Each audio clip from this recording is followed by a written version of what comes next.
Hi there, I'm Mark Isero, and welcome back to Article Club, where we read and discuss the best articles on race, education, and culture.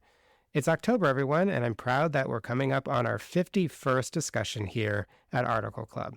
If you're new, we started back in January 2020 with New Yorker writer Gia Tolentino, and we've been going strong ever since. In fact, about 150 of you have participated over the years, some of you many times. A big shout out goes out to Toronzo, who has joined us many times, though not as many times as Bonnie.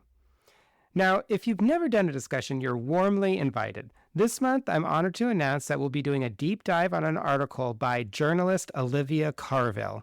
It has a long and descriptive title. It's called Scammers Are Targeting Teenage Boys on Social Media and Driving Some to Suicide. The piece was published in April in Bloomberg, and it explains a new and harrowing online trend. We've heard about online scams before, and in particular how young women are affected, but this article exposes how the sextortion of teenage boys is different and quicker and potentially even more immediately destructive. This piece is very serious, obviously, and it's brilliantly reported, and I deeply appreciated that Ms. Carville said yes to being interviewed for Article Club. No spoilers on our conversation because I want you to listen to it, except to say that I found Ms. Carville extremely thoughtful, not just in the way she approached reporting the piece, but also in the way that she outlined specific things we can do as educators and parents in order to protect our children from predators. One last thing before we get to the interview, I invite you to our discussion on Sunday, October 27th at 2 p.m. Pacific Time. All you need to do is sign up at highlighter.cc/discussion. All right, let's get to the conversation. Olivia Carville, thank you so much for doing Article Club. Well, thank you for having me. Thanks for feeling like this story was worthy of including an Article Club.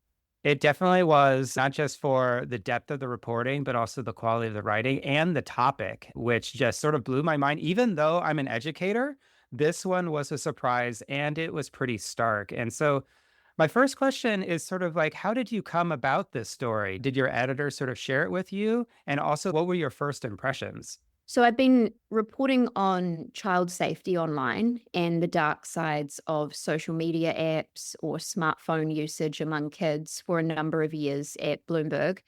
I was publishing a lot in Businessweek magazine, stories about TikTok's recommendation algorithm sending a lot of harmful content to kids, or how the new era of generative AI was resulting in deep fake content of high school girls across the country. This story came to me because I speak to a lot of people who move in this world. So child safety experts, people who really care about what is happening to kids online today and want to see some kind of semblance of change, feeling like we're not doing enough to protect children online. And in those conversations, which I have regularly, almost on a daily basis, I always ask people, what am I missing? What am I not seeing? What's going on out there? Help me understand what we should be writing about. And I'd heard about sextortion from a few people. And to be honest, when it was raised, I didn't actually know what that meant. And they explained that this was sexual extortion or blackmail, where a predator targets someone online and tries to convince or coerce them to send a compromising photo and then quickly uses that image to blackmail them in some way. And I was told that this was targeting teenage boys. As a investigative reporter and writing for Bloomberg Businessweek, so thinking of narrative, long-form magazine stories, this felt like a topic or an issue to me, and I didn't know how to connect with a reader or how to make it resonate or how to write it in a way that would really get through to people if I'm just saying sextortion is becoming a problem. The FBI has put out a public service announcement on this. That just felt like quite thin coverage. So it wasn't until I was actually listening to a panel where John DeMay was speaking when I realized, the way to do that, the way to highlight or bring sextortion to Businessweek or to our readers was through a narrative, through the experience of what happened to one teenage boy. And as I heard John DeMay explain what had happened to Jordan, it gave me chills. And I thought, this is that case. So I'd been trying to investigate the issue of sextortion for a few months, but didn't really know how to get into it until I heard what happened to Jordan DeMay. And as soon as that panel ended, I reached out to John DeMay and I was on the phone to him within an hour. And we spoke for about 20 minutes and I said, hold on, can I give you a call back? And I went to my editor and said, look, I have to go to Marquette, Michigan. This is the next story. Like, can I go next week? And I got sign off to write a pitch to go. And I called John back and said, look, can we finish this conversation in person? I want to come out to Marquette, Michigan, which is no small feat because it's actually really difficult to get there. It takes like 3 flights to get into Marquette. It's quite a small city in Michigan. So that's where it all began. And I headed out to Marquette for a week to interview as many people as I could who knew Jordan and knew what had happened to him. Yeah, that was so clear about how you got close and also went there as well as to interview all these folks. And so I'm assuming that you did start with John and also the family. And just sort of like on the page, it came out as so empathetic. And I wanted to ask you sort of like, how did you prepare for those interviews going into Marquette to sort of like get a little bit more detail onto the story? Obviously, I would think that John would be open to sharing with you, but I'm sure it was a very emotional experience for both of you. These interviews are always really hard and they take a personal toll on you as the writer and the subject that you're interviewing. I've done a few courses in trauma reporting and trying to understand how to protect yourself as a journalist and how to protect the person that you're interviewing and how to ensure that you're not re-triggering old trauma or causing them further trauma by speaking to you. And one of the things I like to do in these situations when the interview is going to be really hard and the subject matter is going to be very difficult is to give control back to the subject. Oftentimes in these stories, when you've experienced such a profound loss, there is a feeling of like you're losing control of the story and who you are and what happened to your loved one. And there is a power imbalance. And all of a sudden, a journalist calls you and you don't really know what's going to happen once you share your story with that person. Can you trust them? What's the story going to look like on the page? How are you going to feel when it actually publishes? And so I try and give as much information and as much control to the subject before the interview.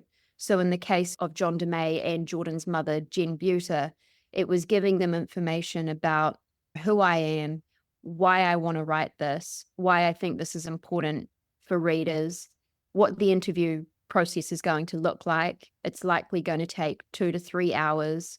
We can do it wherever you feel comfortable. If that's out for a walk around the park, if that's in a Starbucks, if that's in your own home, if that's sitting in a car, you tell me where you want me to meet you and I'll be there. I'll be recording you on a recorder and on my cell phone. That's not for broader podcast purposes. It's for my own note-taking purposes. So I can really listen to what you're saying. I'm going to want to cover the day, the night, what happened after, who Jordan was. And really, when I start these interviews, I always tell the subjects I'm going to want to start at the beginning to try and get a timeline of your life and to understand who you were. And so with John, we started with, where were you born? Where did you go to school? Are you from Marquette? What was it like growing up in Marquette?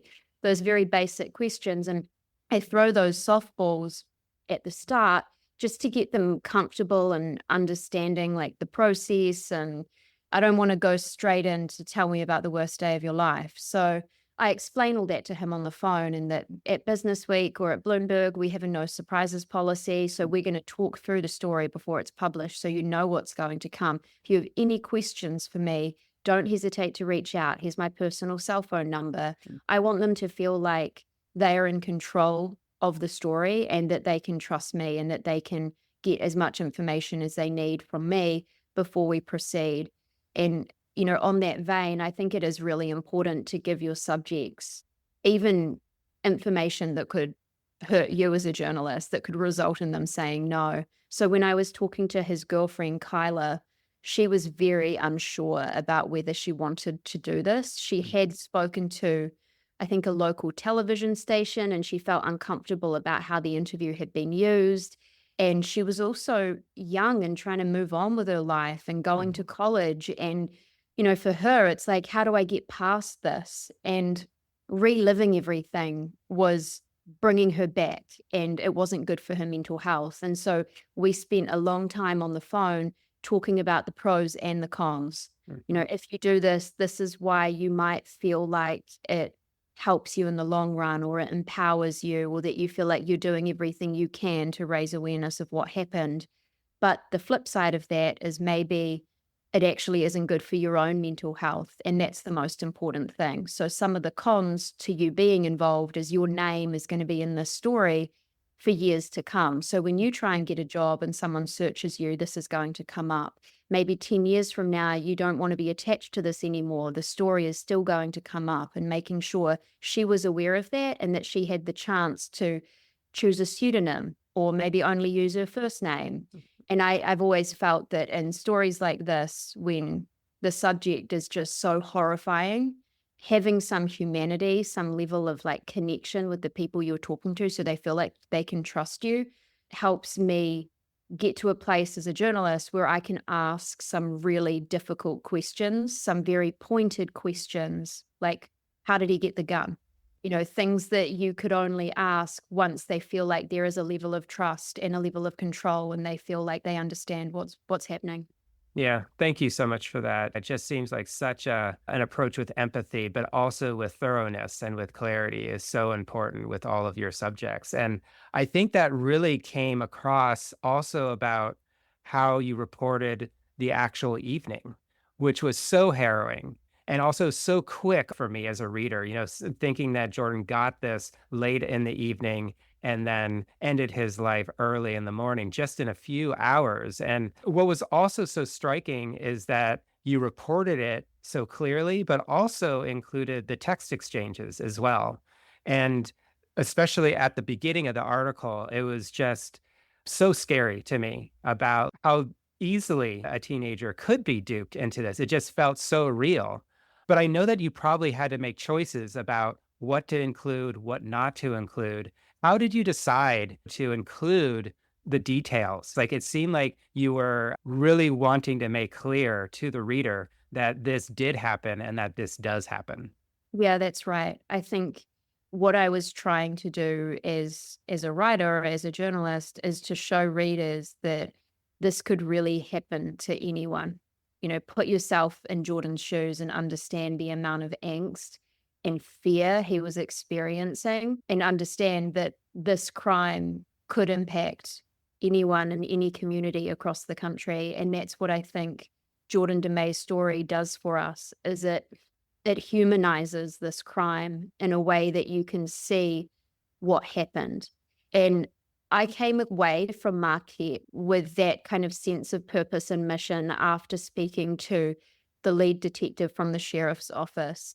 I remember distinctly when he said to me, when we get teenage suicide cases come through, we're really trying to find out like what happened. And in the case of Jordan DeMay, he's a homecoming king, a basketball star. He's got this bright future ahead of him. He's in a long-term relationship with a girlfriend he loves. He has packed his bags to go to Florida, and he's got, opportunities to go to college in various locations, and he's excited about that. So what happened? Like, what went wrong?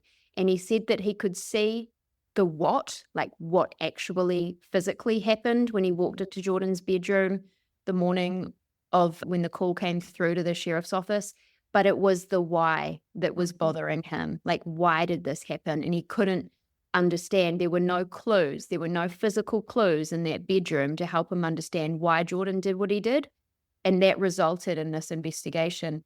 And I wanted that to come across to readers, that like, why Jordan did this is so apparent. And you can see why when you read that text exchange. And I remember reading it, and it's just so harrowing when you see the back and forth. I could have paraphrased that, but I felt like the best way to connect with readers and to show them how bad it was to just put it in his own words.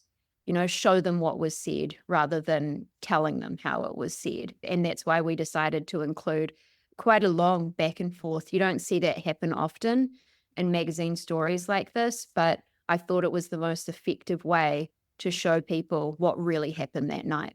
Yeah, I thought it was so important. And later in the piece, you talk about adolescent psychology, especially of boys as well.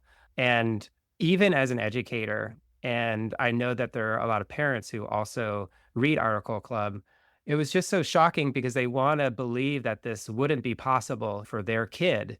And yet, you explain it's not just with Jordan, but this is a crime that has been growing over the last couple years. And even if we don't want to believe, for example, that somebody would participate or get caught in this, you're saying that, of course, you went to Marquette and Jordan was this just really wonderful person who just had so much going for him. And yet, just so quickly, it shifted for him. I would say that Jordan isn't like, when you think of children who may be struggling with mental health or depression, just Jordan DeMay didn't fit that description. And I think that's why for the town of Marquette, it was so shocking and so confusing what had happened. And once this did eventually come out and was linked back to this, network of cyber criminals, it almost made more sense. It helped his parents understand what had really happened. And without being able to get into his phone and see the exchange of messages, they always would have been left wondering, did I do something wrong? Like, is there a signal that I missed? Speaking to law enforcement about this crime was also very sobering for me as a journalist. I often speak to detectives or FBI agents who work on these cases, cases where children are being harmed in the online world, whether that's through sexual predation or deepfake technology or algorithmic recommendations. But in this case, the FBI agents and the detectives were just at such a loss. The crime was growing so fast, too fast for them to really be able to stop it. So the only thing they felt that they could do was share their story, tell the world what was happening to try and prevent these deaths from occurring. In the interview with the FBI and with the sheriff's office, in both instances, these seasoned law enforcement officials were brought to tears because they felt like this was out of their control. How do you stop this? The FBI has called sextortion one of the fastest growing crimes targeting children in the US. We connected this death to more than 27 suicides across the US, and there have been so many more since I reported this story. The FBI have mentioned that, more than 12,000 people have been targeted in this way. Like, this is a very sophisticated blackmail scam specifically targeting teenage boys in the US and other Western countries. And the quicker we as a society come to the realization that this is happening, the better we can do as journalists, as parents, as educators to tell kids like what to look out for online. The person that you're messaging might not be who you think they are.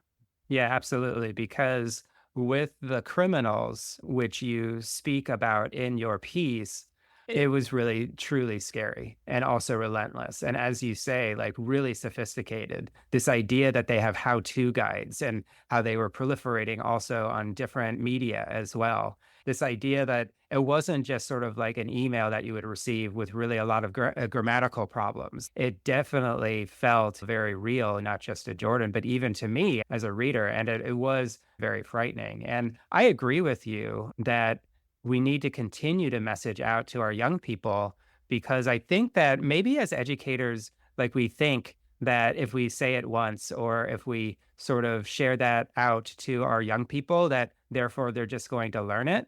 But ultimately, the criminals are changing their ways. And it seems like this has to be an ongoing effort. And so I wanted to ask you, as a journalist, you have been working in this space for a while. Have you noticed things that work, in schools and also in families? I know what was happening on the tech side, and I might ask you that, but just personally, what have you noticed are some best practices, that educators and parents can have?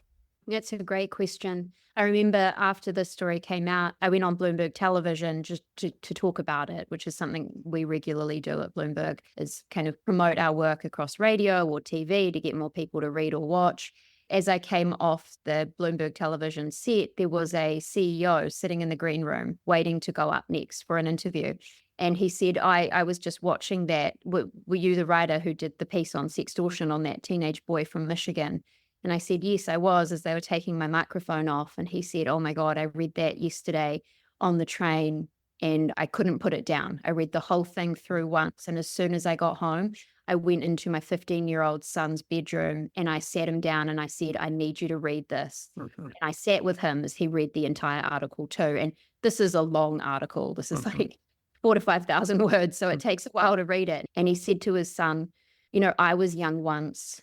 I've made mistakes before. If anything like this happens, I need you to know that you can come to me and talk to me about it. And I think that is the message that we should be trying to share, is like, children are going to make mistakes. The internet is a scary place. It does have incredible positives and amazing pros. It enables me to talk to my 89-year-old Nana on the other side of the world every Sunday night. But there are dark sides to this technology. There are dark sides to this incredible kind of convenience and push of a button and use these smartphones to get whatever we need, whether that's ordering a car or ordering takeout for dinner, enable us to connect with strangers all over the world, which was what happened in this case. Jordan DeMay thought he was messaging a teenage girl from Texas, and in reality, he was being targeted by sextortionists from Nigeria, and he had no idea. And so in terms of the message, it's trying to connect with children where they are, connect with teenagers in the moment that they're in and say to them, you might think that you are messaging an attractive, pretty girl from another state, but the reality can be very different. Look at what happened in this one case and understand that that could happen to you. And the scary thing about these how-to guides that you were referring to, where these scammers were sharing how to blackmail teens, what they were telling one another is phrases to use that would make it seem convincing that they really were a teenage girl from America. Things like, I like playing tennis, or I love hanging out with my friends. And, they were teaching one another what they could say to try and turn the conversation flirtatious. I like sexy pictures. Do you? Pretty innocent things that any teenager would think was normal in today's day and age, because for teens, sending photos to one another just doesn't seem like that big of a deal. And as soon as you send that image, boom, that's when everything stops and all of a sudden the blackmail begins. So I think trying to educate teens to be a bit more suspicious of strangers they're connecting with on the internet, because social media, even, for our generation, it started as a way to connect to your family and your friends, people you knew, and you could speak to them online, whether they're on the other side of the world or just down the road from you. But social media has changed. The ethos of these platforms have changed from connecting you to family and friends to connecting you with strangers all over the world. And these recommendation algorithms are pushing you to do that, encouraging you to message new people, to add friends who you don't know, to watch content from strangers. And those connections open us up to some amazing and incredible content, but there are also consequences.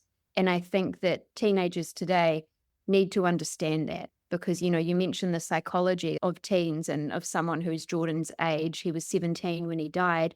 The prefrontal cortex of the brain, and I've talked to a lot of psychologists now to try and wrap my head around this, but teenagers' brains are not fully developed. And the prefrontal cortex, which is where you make decisions, where your judgment, should I do this? Should I not do this? That doesn't fully develop until you're 25 years old. Teenage and young people's brains are plastic. They're constantly changing. And so teenagers should be given as much information as we can give them so they can understand some of those consequences, some of those risks of being online, because they don't have the ability to fully grapple with some of these situations that they're being put in. So that night for Jordan DeMay, as he realized what had happened and that he had no control over that nude selfie and that it was going to be sent out to his football team, his parents, his girlfriend. That to him was the end of his life as he knew it. Right. There was no way out. And trying to tell teenagers that, that will be one really bad day for you, but life is long, and trying to normalize some of this behavior and help them understand the risks of using these products, I think is what we need to do as a society, and educators, parents, journalists. It's all of our jobs. Thank you so much for that, Olivia. And thank you so much also for being so generous with your time. And this piece is just extraordinary. So thank you for doing Article Club. Thank you so much for having me. All right. I hope you appreciated that conversation with Olivia Carville. I am very grateful for Ms. Carville, not just for writing this important piece, but also for sharing your perspectives with us. So thank you again. And listeners, I'd like to thank you too for listening, and I hope you appreciated this conversation. If you did, I invite you to come to our discussion on Sunday, October 27th.